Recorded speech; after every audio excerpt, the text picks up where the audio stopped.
The gate clicked shut behind me, and I started walking toward my sister's car. I took a deep breath. The air where I was walking was the same as the air on the other side of the wall, but somehow it smelled fresher and sweeter. Marcy put her arm around me and said, "Before I take you home, is there anything you want to do? Maybe want to go out?" "Yeah, I guess there is. I'd love to have a cold beer." "You got it. Bud's Bar would be okay with you?" "You bet." As we drove away from the gray stone walls, I remembered what had brought me there. It was a divorce. It was a very, very unpleasant divorce. An event you could never have imagined on that beautiful July day when Amy was walking down the aisle toward me under the arm of her father. Amy and I had been a couple since second grade. There was no doubt in anyone's mind that we weren't getting married. We were forever. It was a romance that was supposed to have a fairy tale ending. And they lived happily ever after. We agreed to wait until after college to get married and also not to have children until we were 30. We wanted to go places and do lots of things before settling down. Of course, not everything was like a fairy tale.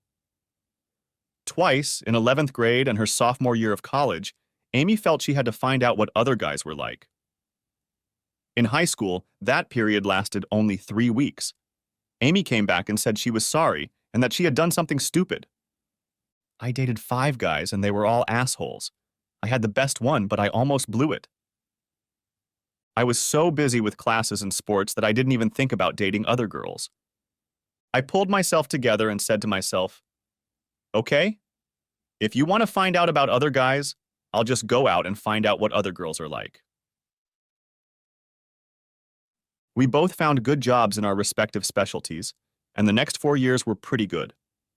I had to travel a bit for work, but it wasn't very often, and the trips never lasted longer than 3 days. The day after her 26th birthday, Amy informed me that she was pregnant. I was surprised, since we had agreed to wait until she was 30 to start a family.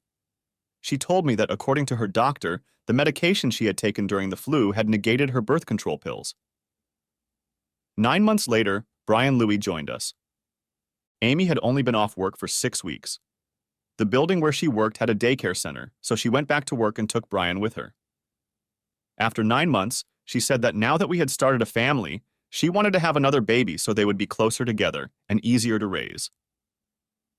I didn't care, so I agreed, and 6 weeks later she said I was going to be a dad again.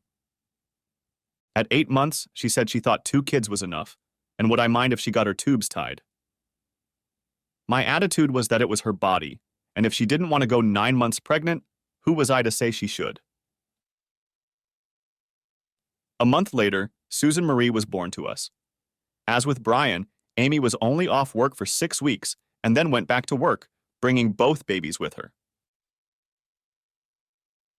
Over the next 6 years, Amy and I were promoted twice, and we made good money. We seemed like the perfect couple. We rarely fought about anything and were still quite active in the bedroom. We had similar likes and dislikes. We enjoyed visiting each other and doing things together, and we were happy to see each other when we got home from work each day. But the happy home life loving couple thing turned out to be a lie, as I found out one beautiful July day. I flew to Denver to visit one of our suppliers to find out why they were having supply issues. The trip was scheduled for 3 days, but upon arrival, I discovered that the company had previously been arrested by the IRS for non-payment of payroll taxes. It turned out that the company had been in financial trouble for some time.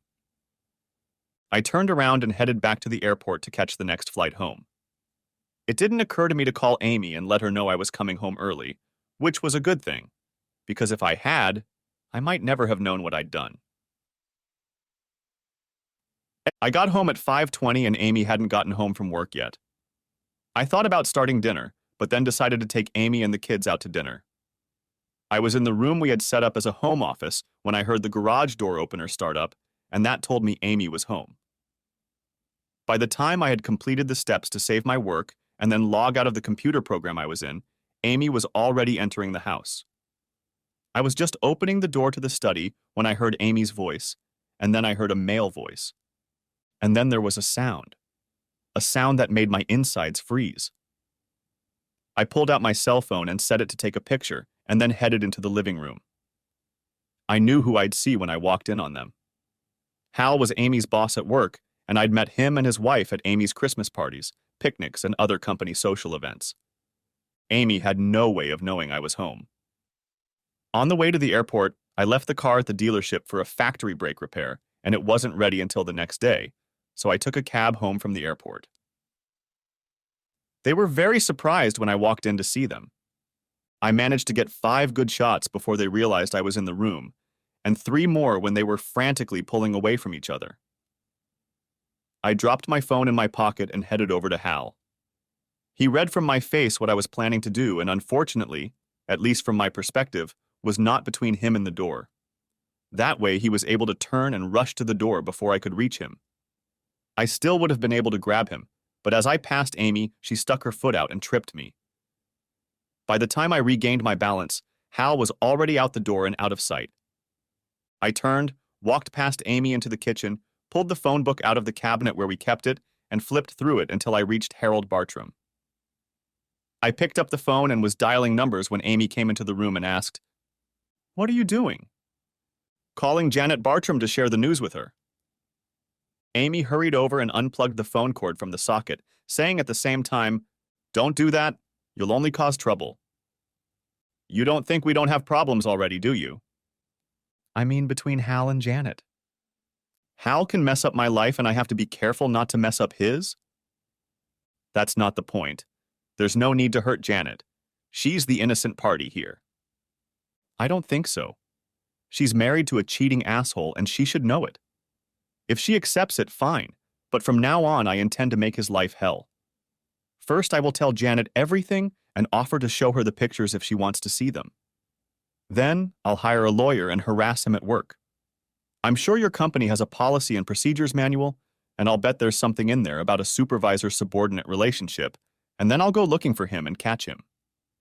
You wouldn't want to do any of that because it would cost you too much." "How do you envision it?" "You'll go to Janet and she'll kick him out, and I'll kick you out and put him in here with me and our kids. You'll file a lawsuit against our company, and I'll get fired along with Hal, and without a job, that means I'll wipe you out in a divorce and get huge alimony and child support. If you find him and beat him, you'll go to jail for assault. It would be better if you forget about all of this, and we just move on with our lives." "You're kidding. Move on with our lives after what I just found out?" "Why not? Hal and I have been dating for a long time, and it's never hurt us. We have a good life. I've been a great wife to you, we get along great, and I really love you. Can you entertain that asshole and then tell me you love me?" "Why not? It's the truth. Hal is just entertainment to me. Nothing more, just entertainment. Nothing like adding insult to insult. I catch you cheating and you say I'm not fit for the bedroom." "I didn't say you were bad for the bedroom." "Then why are you having fun with other men?" "I don't have fun with other men. Since we've been married, I've only been with Hal." "You know what I mean." "Look, honey, you're a great guy. You're a great husband and father, and you're good in the bedroom, but Hal gives me something you can't." "Wonderful, just wonderful. I'm a great husband and father, but I'm only good in the bedroom. That's so nice to know." "I didn't mean it to sound that way. You're fine in the bedroom. We have a great life." "Apparently not good enough." "You're fine, baby. I swear to you, you're just fine. But Hal is offering me something I need that you just can't give me." "Yeah? What's that?" "It shouldn't matter, honey. We've had a perfect life up until now. There's no reason why we can't continue to have a good life. It's not hurting us, dear, and it's been going on for years. We'll be fine, I promise." I just shook my head and said, "You're unreal, Amy. You're just completely out of your depth if you think we can go on after what I've seen. But I have to admit that I'm curious. You say this has been going on for years. How many years and how did it start?" "It started before I even met Hal. It started when I was in college and we broke up because I wanted to see what other guys could be like. There were 5 of them." "This raises 2 questions. First, why didn't you marry one of them?" "Because they were all assholes. I needed more than just a feeling and I loved you, so I left them." "The second question is, why did you tell me we couldn't do this until we were married?" "I loved you and I knew I did. But after my experience with 5 men, I stopped paying attention to them altogether. Everything was fine until at one of the company Christmas parties you couldn't make it because you were on a business trip. I think it was to Seattle. Anyway, I drank more than I should have and felt differently when Hal danced with me. That's how I spent the next 2 nights with him. We were doing well until he met and married Janet. We still flirted with each other, but it wasn't until Janet got pregnant and started refusing to have fun that we started seeing each other again. And then we never broke up again. Again, honey, it didn't hurt us one bit. I need to stop by my sister's and pick up the kids. You're even making your sister cover for you while you cheat on me? Don't be silly, Rob. She thinks I'm working late. I asked her to watch the kids when they got home from school. They went straight from school to her house, and now I have to pick them up. When I get back, I'll show you that nothing has changed. I stood there looking at her in bewilderment as she walked away to get into her car. She hadn't heard us? Only because I never knew. Going to show me that nothing had changed when she got home? Did she expect me to be careless seconds after her liaison with Hal? It was damned unlikely. I plugged the phone back in and called Janet. She was not pleased to hear what I had said and asked when we could meet so she could look at the pictures I had taken, and we agreed to meet for lunch the next day. She asked me not to tell Amy that I had called because Amy would be sure to call Hal and let him know about it. I'm not going to do anything until I have proof, and then I'll meet with him. I went upstairs and started moving my stuff from the bedroom to the guest bedroom. I was hanging my suits in my closet when a very bad thought hit me. When Amy said she was going to kick me out, she said, "He can move in here with me and our kids." When she said that, I wasn't paying attention, but after thinking about it afterwards, I realized that she made it sound like the kids were hers and Hulse's. Could that be the case? I remembered her telling me that she had started dating Hal. My trip to Seattle was about a year before she told me she was pregnant with Brian, so Hal could very well be the father of my children. God help them both if I found out he was. I was just putting away the last of my things when Amy came home with the kids. She came to get me, and finding me in the guest room asked, "What are you doing?" "Making space between us." "Why? I told you that when I came back I would show you that nothing had changed." "Have you forgotten what I witnessed 2 hours ago? You think I'm going to settle for Hal's sloppy seconds?" "Oh, for God's sake, Rob, it never hurt you. But okay, I'm going to take a shower first." "You just don't understand. I don't want anything to do with your cheating ass." "You're being stupid about this, Rob. I don't love Hal, I love you. I have something with Hal, but I make love to you." "Brett, you certainly didn't say you loved me when you said you were going to kick me out and let Hal move in with you. And I didn't feel much love when you told me how you were going to destroy me in the divorce." "I didn't mean it that way. I just wanted to make you stop and think before you called Janet." "Well, I did do some thinking, Amy, and that's why I moved into this bedroom." "We're adults, Rob, and we can talk things out and come to an agreement. Nothing has changed. I still love you. Just not enough to keep you from hanging horns on me. Just leave me alone, Amy." I left the room and went to the kids. I helped them with their homework and then played with them until bedtime. After putting them to bed, I went to my new bedroom and started getting ready for bed. As I turned off the light, I heard the shower running and remembered what Amy had said. God, what a stupid bitch! I was just dozing off when the door opened and Amy walked into the room. She got into bed with me. I quickly sat up and pushed her off me. "What part of I want nothing to do with your cheating ass did you not understand?" "Stay the hell away from me, Amy." "Damn it, Rob, I love you. We can work this out. I know we can." "No, Amy, we can't. There's no way in hell we can. Now get out of here." She got up off the floor and left the room, and I tried to go back to sleep. Next chapter. It had been a nasty night. Amy was already up and making breakfast, but I just walked past her, grabbed my car keys off the rack, and left the house. I had breakfast at the Village Inn and then went to work. At 10 o'clock, I called Mike Hooper, a good friend who was also an attorney, and told him my sad story and then asked if I could make an appointment to meet with him and talk about the divorce. He said he would meet me at Bud's bar at 5:30. I plugged my cell phone into my computer and transferred all the pictures of Amy and Bartram that I had taken and then printed out 3 sets and put them in envelopes. At noon, I arrived at Mario's and saw that Janet was already there. She came up to meet me and I kissed her on the cheek and said, "I wish we had met under happier circumstances." We made small talk until we ordered, and then I told her about what had happened the day before. I handed her an envelope with the pictures I had taken, and she took them out and looked at them. I was surprised at how calmly she looked at them. She put them back in the envelope and said, "What are you going to do?" "Divorce her." "There's no chance of making things right?" "No, not after seeing everything with my own eyes." "Well, I guess I'll have to do the same. This isn't the first time his big penis has gotten him in trouble. I forgave him last time, but I told him that if it happens again, he'll stay in the past. You may not get a chance to kick him out. I'll look for him, and when I find him, I'll beat him to a pulp.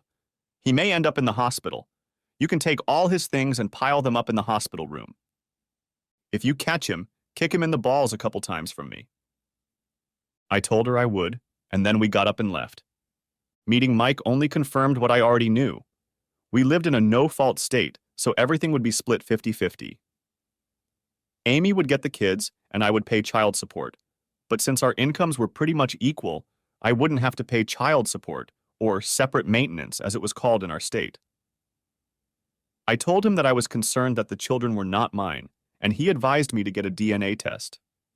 I gave him 2 sets of photos and told him I wanted Bartram to be sued for alienation of affection and the company where they both worked to be sued for failure to comply with CP&P, which said there could be no fraternal relationship between supervisors and subordinates. "Are you sure you want to do this? It could cost Amy her job, and then you'd probably have to pay child support separately."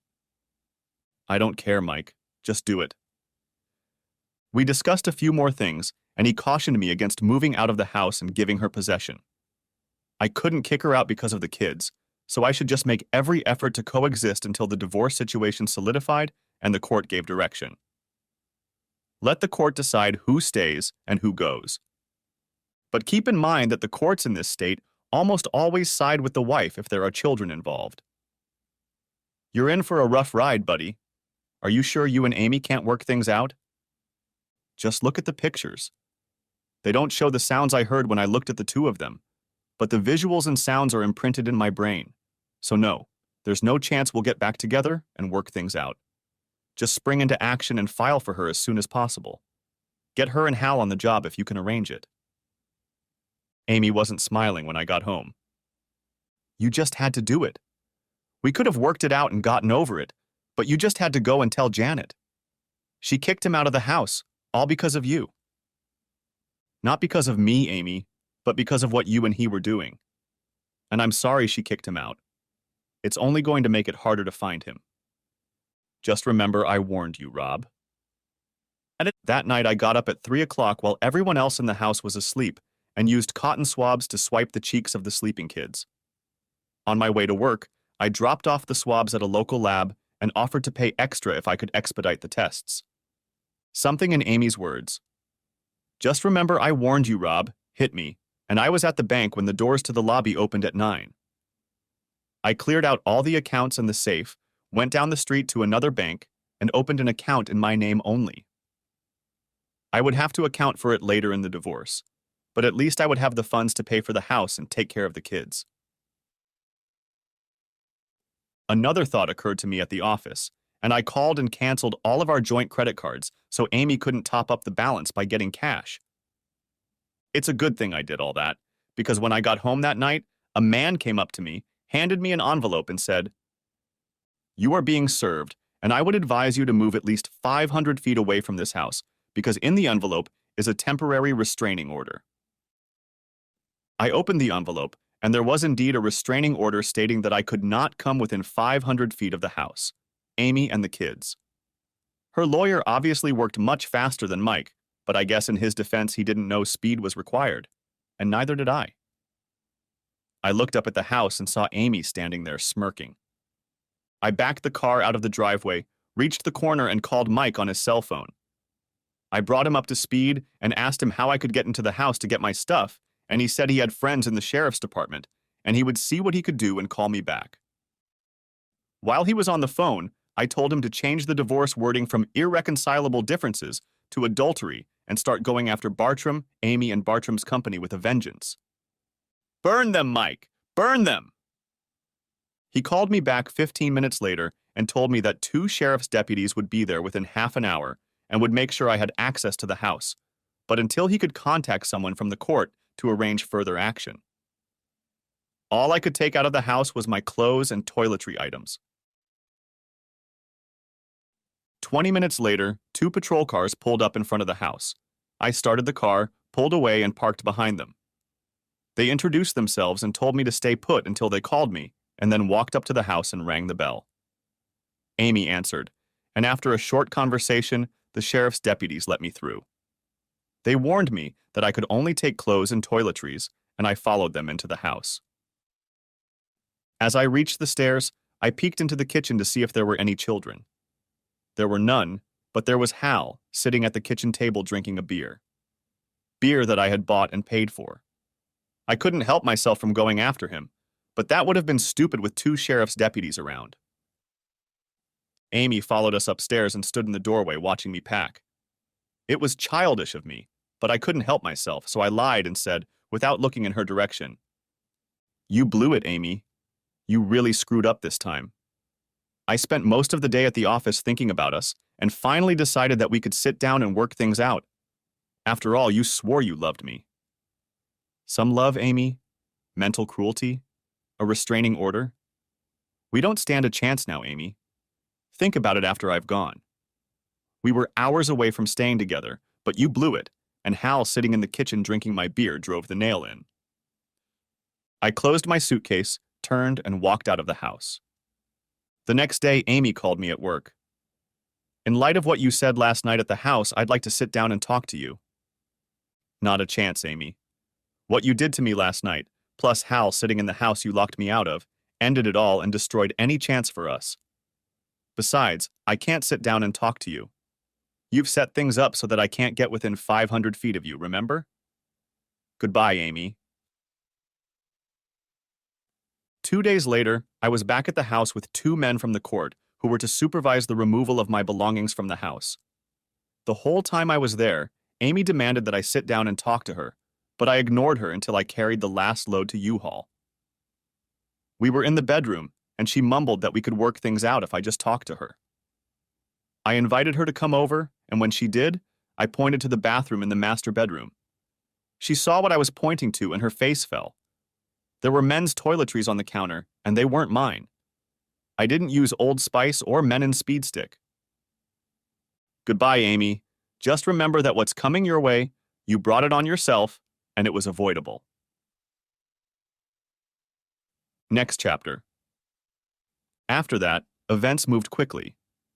Amy was served with papers at work with a countersuit alleging adultery. Hal, also at work, was served papers accusing him of alienating affection. Their employer was being sued for failing to follow part of the policy and procedure manual regarding supervisor-subordinate relationships, resulting in the dissolution of my marriage. 3 days later, both Hal and Amy were fired. Hal, being Amy's boss, was on the losing end, but Amy fought for her termination, claiming that Hal had threatened to take away her job if she didn't give in to him. The company didn't buy it and supported her termination, so Amy hired a lawyer to sue them for wrongful termination.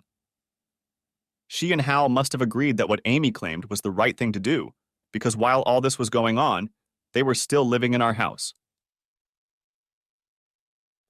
3 weeks after I filed, there was a hearing to extend the temporary restraining order, and the judge denied it and berated Amy's lawyer for filing it in the first place. A week later, there was a preliminary divorce hearing. Mike warned me that things wouldn't go in my favor. They'll almost certainly give Amy temporary custody of the kids and full use of the house until the terms of the divorce are worked out, and you'll be required to continue paying for the house and utilities. You will likely also be awarded temporary alimony and child support. Her attorney is also pushing to get the money you withdrew from the accounts, and I'm sure the judge will bring that up. I handed him the envelope and said, "This may affect the alimony issue." He opened it, read what was inside, and said, "Damn, Rob, I feel so sorry for you. Any idea who the real father is? I'm willing to bet Amy's life that they're from Hal. It probably won't affect this hearing in any way because it's just a preliminary hearing and Child Protective Services will want to authenticate the documents, but it will definitely affect the final ruling." Will I get a chance to speak? Yes, but I'd be very careful what I say if I were you. Everything went pretty much as Mike had said it would. Amy got the house, the kids, and temporary child support.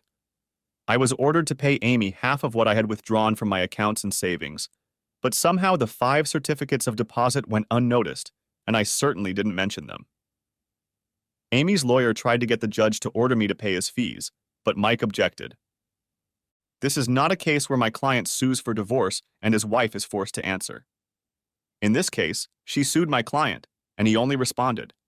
Since his wife initiated the lawsuit, she should be responsible for her legal fees. The judge decided the matter in our favor, and that brought a smile to my face. When the judge, following the advice of Child Protective Services, ordered child support, Mike objected and presented a document of DNA test results showing that I was not the biological father of the children. I was ordered to pay temporary child support until CPS confirmed the document. If the documents prove to be true, any child support you pay will be deducted from your wife's share of the distribution. I watched Amy when Mike brought up the paternity of the children, and she showed no surprise. The bitch knew everything from the beginning. As the case came to a close, the judge asked me if I fully understood the court orders. I understand what you said, but I don't understand why. Why did my adulterous wife get custody of the children? Surely it's not advantageous for them to live with a woman who put her lover in the house the very day she sued me for divorce. What kind of example is that to them? We haven't even lived apart for 6 weeks, and she already has another man in her bed. And why should I keep house just so the man my whore wife is cheating on me with can have a roof over his head? All the judge did was order CPS to investigate my allegations and report back to him within 10 days. As we were leaving the courtroom, Amy approached me and said, "How could you do this to your children?" "They're not mine, Amy, and I saw your face when Mike brought up DNA. There was no surprise on your face, Amy. No surprise at all. You knew about it all along. Just another thing I owe you for." "Yeah, sure, whatever you say. Just make sure I have the money tomorrow." And she walked away.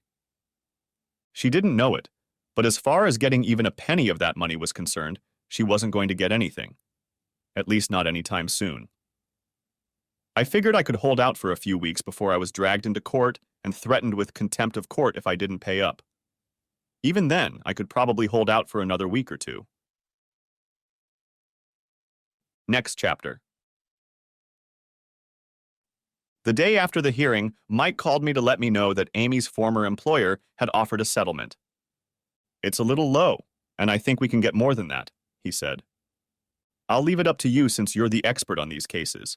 Although, to be honest, the only reason I sued them was to fuck with Amy and Bartram. I was content to let them get away with it. While we're on the subject, you know we won't get anything from Bartram, especially since he's unemployed and what little he can find will go to his wife for child support and alimony." "Never mind. Keep it up and make him pay a lawyer. If we win, we can get a judgment against him, and that will always hang over him like a big black cloud." Mike's mention of Hal having to pay child support reminded me that I hadn't talked to Janet in a while. I called her and asked how things were going. "Not great. Things are a little tight since Hal isn't working and isn't paying what the court ordered him to pay. Fortunately, I emptied the bank accounts before I kicked him out. I hate to tell you this, but the situation is likely to get worse. It turns out that both of my kids have a biological father, Hal, and he'll probably have to pay Amy child support by the time we get divorced. Or maybe not, since they're living together." "Living together? I didn't know that. No. How are you doing with the lawsuit against Hal's old company?" "I have no claim against them." "Why would you?"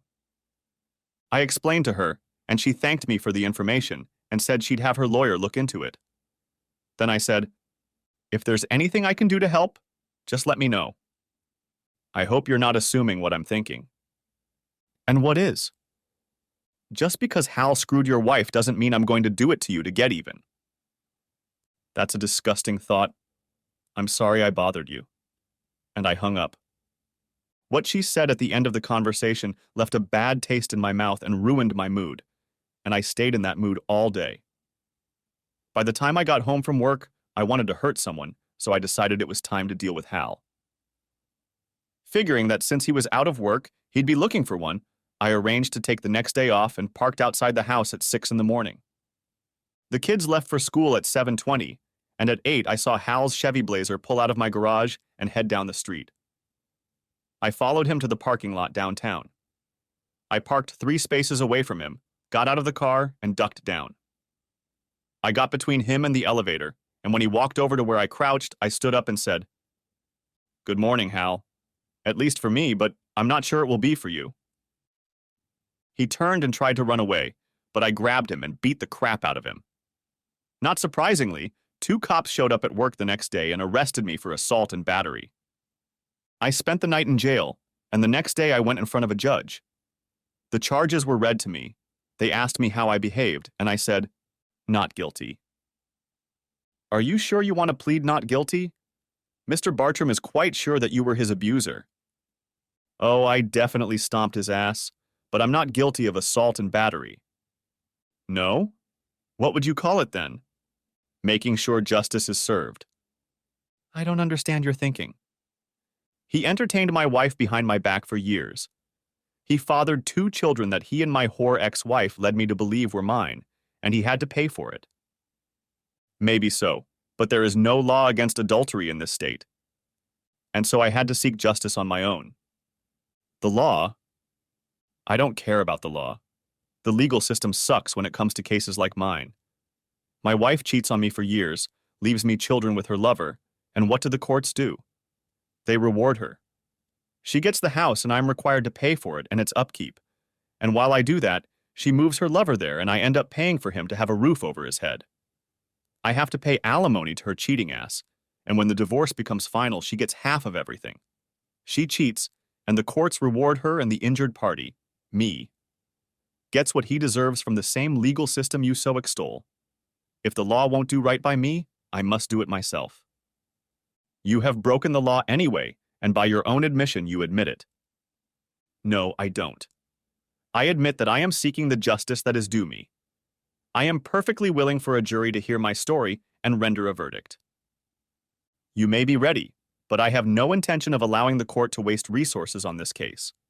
You admitted in open court that you, as you put it, stomped his ass, so I have no choice but to find you guilty and sentence you to 6 months in the Fairmont County Jail. Thank you. I beg your pardon?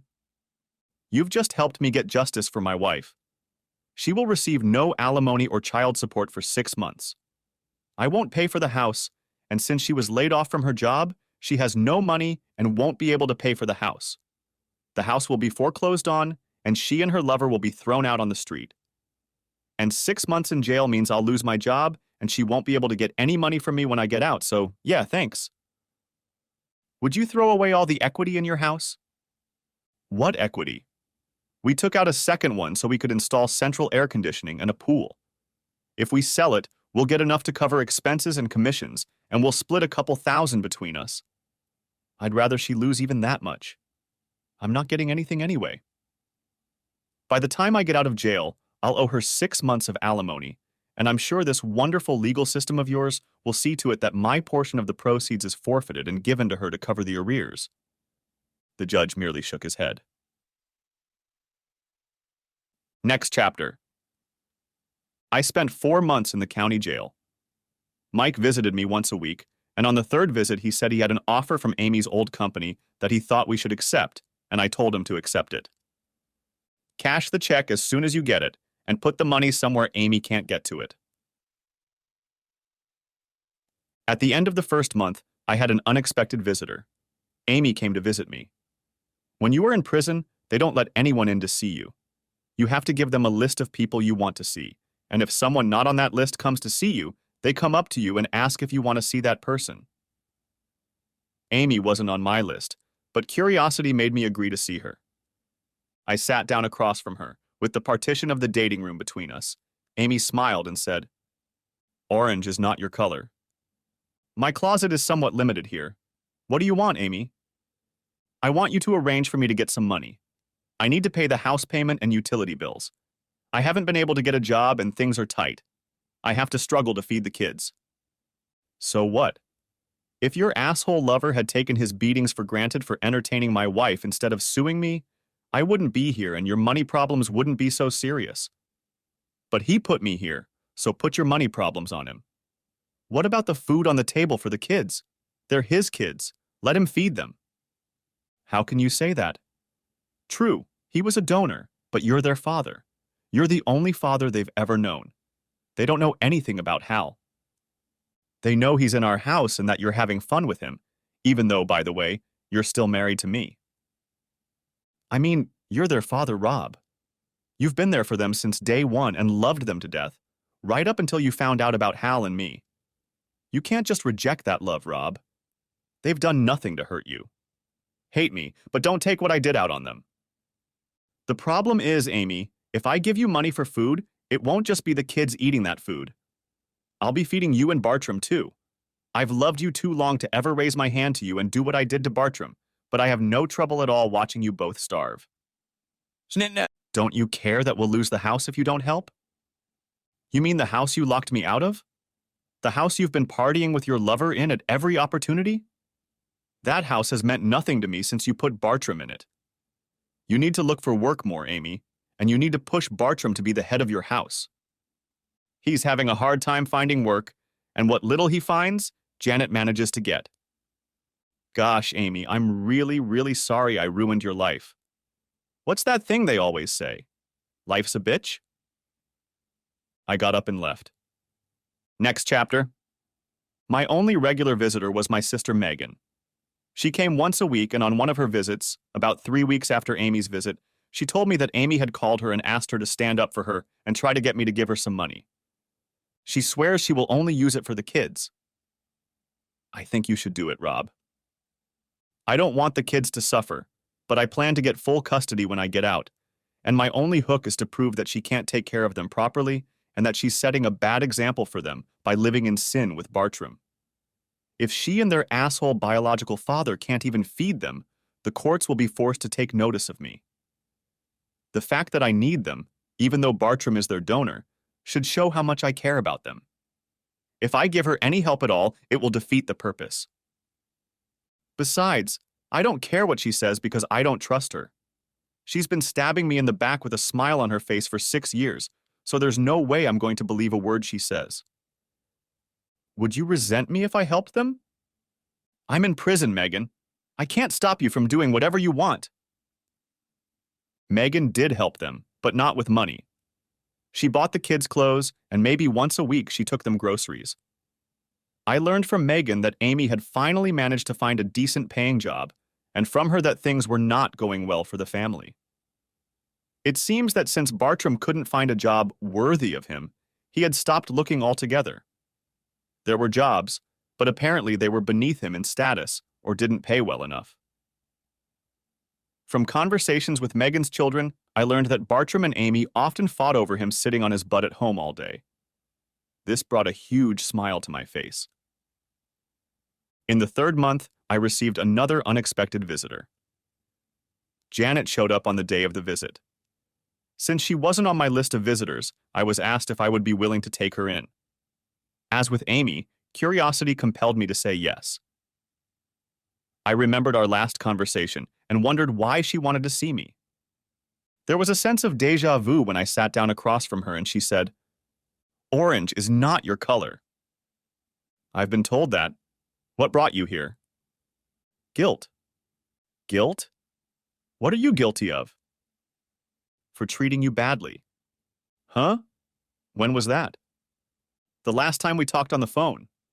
I was in a bad mood, and I've been treating men badly in general, but that's still no reason to tell you what I said, and I apologize for it. Well, I admit it pissed me off, but it was no big deal. We talked some more before she left, and she made me promise to call her when I got out. I spent 4 months in the county jail and was released early when overcrowding became an issue. I was eligible for release because I had already served 2/3 of my sentence, and despite being in jail for assault, which was a felony, I was not a danger to society. And then Mike was waiting for me to give me a ride when I was released.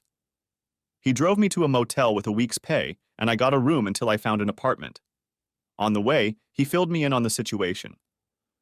Amy isn't fighting for divorce, but she is going to fight for child custody, child support, and will even try to get child support, although I don't believe she has any chance of getting it. Now that you are gone, I will file a petition for a hearing, and after that it will just be a matter of time. Have you decided what you're going to do with the check you received from Amy's employer? 10. We'll just put it out of Amy's reach until the divorce is final. Now that you're out, you can expect to be dragged through the courts again over the funds you owed Amy. That's all right. My excuse will be that I couldn't get the money for her while I was behind bars. They'll say you could have settled. And let that bitch know where my bank is? No fucking way. She'll find a way to get whatever was in there, and with the way the courts in this state bend in favor of women, they'll probably help her. That whore stabbed me in the back and lied to me for years. There's no way I'd believe she wouldn't destroy me if she could. The next morning, I stopped by work and asked Frank if he had any openings, and he told me to get to work and not to pester him with stupid questions. After lunch, I called Amy and told her I wanted to see the kids, to which she laughed. When I have money, you can see the kids. I hung up and called Child Protective Services. I told them I wanted to see the kids, and Amy refused to let me. I was told that it was her right. If she doesn't want me to see them, she can refuse. We checked your paperwork and it was correct. You are not the paternal parent, and she is the maternal parent, so everything is in her hands. Your visitation rights, if any, are to be determined by the court. So I don't have to pay child support? That, too, is for the court to decide. You are currently under a court order to pay child support, so you will have to go to court to have that order lifted. I suppose I can infer from your attitude that my chances of getting custody are unlikely? I'm not at liberty to discuss what our recommendation to the court might be. I thanked her for her time and hung up. I called Amy back and told her I'd be at the kids' house at 7 o'clock and I'd bring the money with me. I won't leave you alone with them. I'll be around the whole time you're visiting. I went to the bank, got $500 and put it in an envelope. At exactly 7 o'clock, I rang the doorbell and Amy opened it. I handed her the envelope, she opened it, saw the money and stepped aside to let me in. I almost lost my senses when I entered the living room and saw Bartram sitting there. I don't know what my face showed, but whatever it was, he glared at me, stood up, and hurried out of the room. Brian and Susan sat on the couch and looked at me. I hadn't seen them in over 4 months and expected them to get up and run to me screaming, "Daddy, Daddy!" But they just sat there, and then Susan said the words that eventually landed me in jail. "Why did you hurt our father?" "I thought I was your father." "Mom told us I wasn't, and that Dad Hal was our father." I looked at Amy and saw that she was smirking. I turned away from the kids and headed for the door. Amy laughed and said, "Hurry up!" As I passed her, I snatched the envelope out of her hands and growled, "Eat shit and die, you worthless cunt." Next chapter. After that, events unfolded rapidly. I was dragged to court and ordered to pay Amy what the court had originally ordered, plus child support and alimony. I told the judge I'd die before I gave that cheating whore a dime. He told me to do it, or he would hold me in contempt, and I told him that day was the first time he was right. His gavel fell and he said, $500 or 30 days. I agreed to 30. On the 29th day, I was brought before the judge again, and he asked me if I had reconsidered my position, and I said, to some extent. Would you mind explaining that? I refuse to pay child support for children that even the court knows are not mine, and CPS can confirm that I am not their father. As for child support, I am willing to pay it, but I absolutely refuse to pay for the house, while the woman I am unfortunately still married to has her lover living in the house with her. I will not pay for a roof over this man's head. Evict him and keep him out, and I will pay for the house. Are you telling me that CPS knows you are not the father of the children? Yes. I will continue the hearing until tomorrow, until I can verify your statement to CPS. As I was being led out of the courtroom, I saw the look on Amy's face. She knew that the child support decision would be in my favor, and she was furious. She was so confident that she would be able to screw me over again. The next morning, I was in court again, but I was not satisfied with the outcome. The CPS investigation report showed that I was not the children's father and that Hal was indeed living with Amy. The judge canceled child support and reduced Amy's child support by 1/3, which he did retroactively, but I was still ordered to pay arrearages and house payments. He then surprised everyone, especially Amy, by saying the following. Since Mrs. Latk has taken in a boarder, she can be responsible for all utilities and home insurance. Up to that point, I was ready to say fuck you and be patient for another 30 days, but I suddenly decided to pay up. I thought about it a little strangely. Amy would be furious at what the judge had done, but having me back in jail would cheer her up, so I figured I needed to turn her down. On the other hand, the realization that she would get money from me would cheer her up a little, but the fact that I would pay 1/3 less than she expected, on top of the lack of child support, and the smirk I would bestow on her as we walked out of court would diminish that joy. The judge ordered that the money be in the hands of the court within 48 hours, or he would issue a warrant for my arrest. The smile and smirk I bestowed on Amy as I left the courtroom seemed to anger her, and it made my day better. I was taken back to the jail and released, after which I headed to a restaurant for a proper meal. After eating, I stopped by my sister's house to pick up my stuff that she had taken from my motel when I went to jail. We talked for a while, and I brought up the subject of Amy brainwashing the kids. Megan told me not to take it personally. They're still babies, and since you weren't around, it was only Amy talking to them. Little kids are impressionable. You'll still get a chance to talk to them. But I never did. At the final judgment hearing, I was once again at loose ends. Amy got full custody, and I wasn't even given visitation rights. The CPS report stated that the children's mother and biological father felt that I would be too much of a hindrance in their lives, and since the biological father was going to marry the mother and start a family, the children's best interests would be best served by not having me in their lives. The judge then ruled that Amy would have use of the family home until the children turned 18, at which time the house could be sold and the proceeds divided between us. A stipulation was added that if Amy married, the house could be sold. The reduced alimony was left in place, and I was to pay it for 3 years, or until Amy remarried, whichever came first.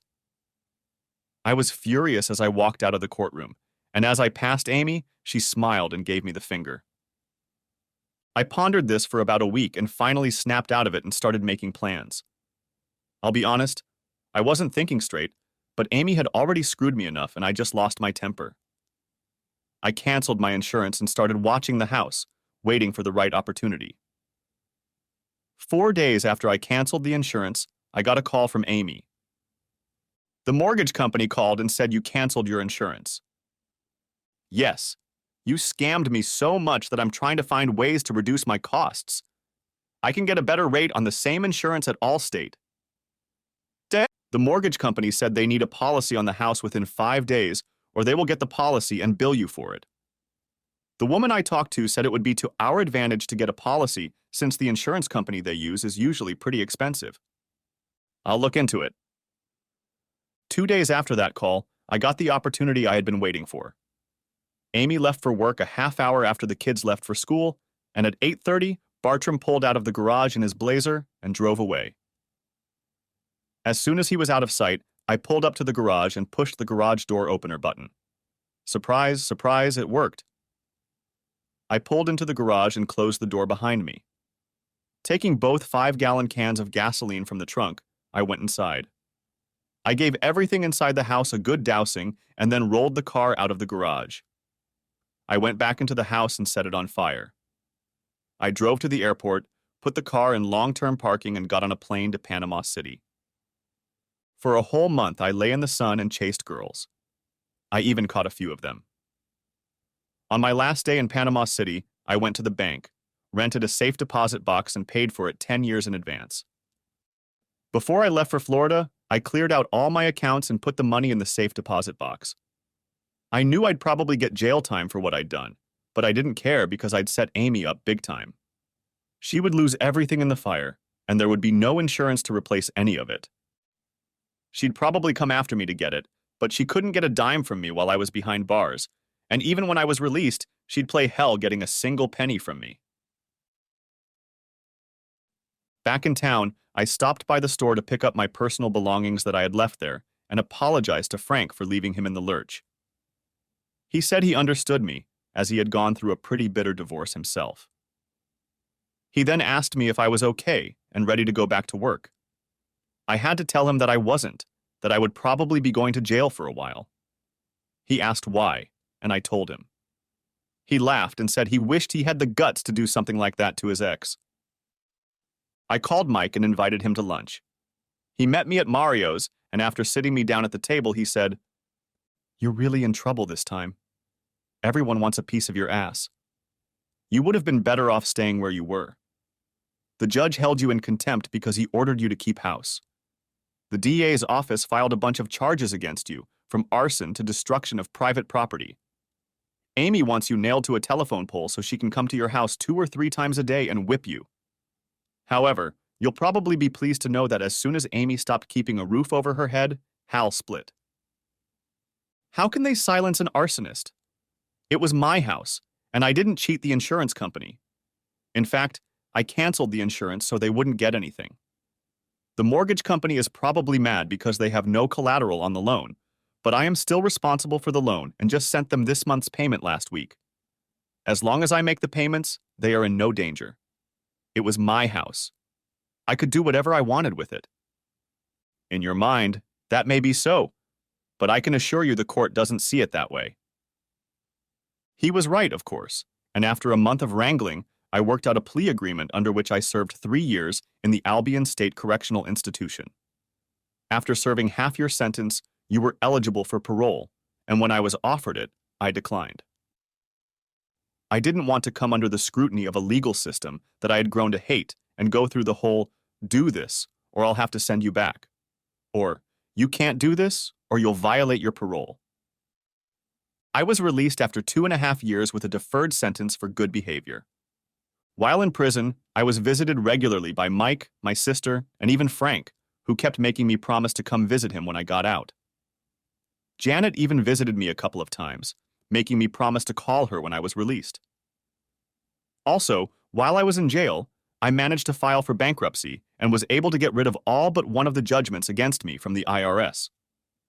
It seems that the fact that I listed the interest on the house when I filed my tax return, yes, boys and girls, even in prison the IRS requires you to file a return if you had any income for that year, violated one of their rules, since the house didn't really exist anymore. Next chapter. As Megan and I sat at a table at Bud's bar and I was drinking a cold PBR, Megan asked me what was next. "Go see Frank and get back to work. Get an apartment and see what I can do to start having some sort of social life." "Are you going to see the kids?" "Probably not. Amy has them well brainwashed, and seeing them will entail seeing Amy, and if I see her, I'll go to jail." "She doesn't want to see you either. He still wants to destroy you for burning everything she owned, but she's changed in the last couple years. She's really sorry about the way things turned out. She really thought she could have her cake and eat it too.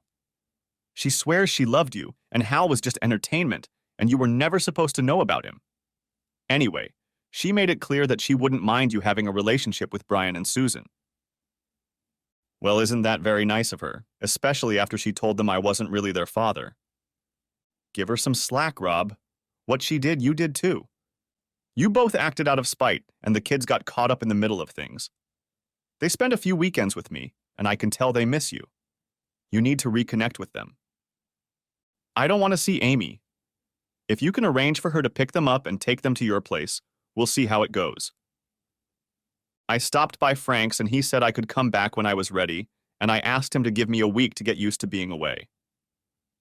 I flew to Panama City, took the money out of the safety deposit box and flew home. I settled things with the IRS, found an apartment, called Janet, and invited her over for dinner. Epilogue. I reunited with my children and started seeing them every weekend. Janet and I met a few times, but it was obvious that we would remain only friends. I found myself a girlfriend, and it looks like I will be saying yes to her in the not-too-distant future. She must be a wonderful person to be willing to burden herself with 2 kids just to be with me. Yeah, I have the kids now. Amy found a boyfriend and got married, but after 2 years of marriage, he came home early and found Amy in bed with another guy. Unfortunately for Amy and her lover, her husband was not the type to grab his cell phone and take pictures like I did. The hubby grabbed a gun and killed them both. There is no death penalty in our state, so he got 20 to life. I send him a box of cigarettes and a thank you card every month. When Amy was gone, I petitioned the court for custody, and it was granted. Now they live with me. I guess, as they say, it's true. All's well that ends well, at least for some of us. The end. Thanks for watching. I hope you enjoyed it, so subscribe to my channel and watch the next video.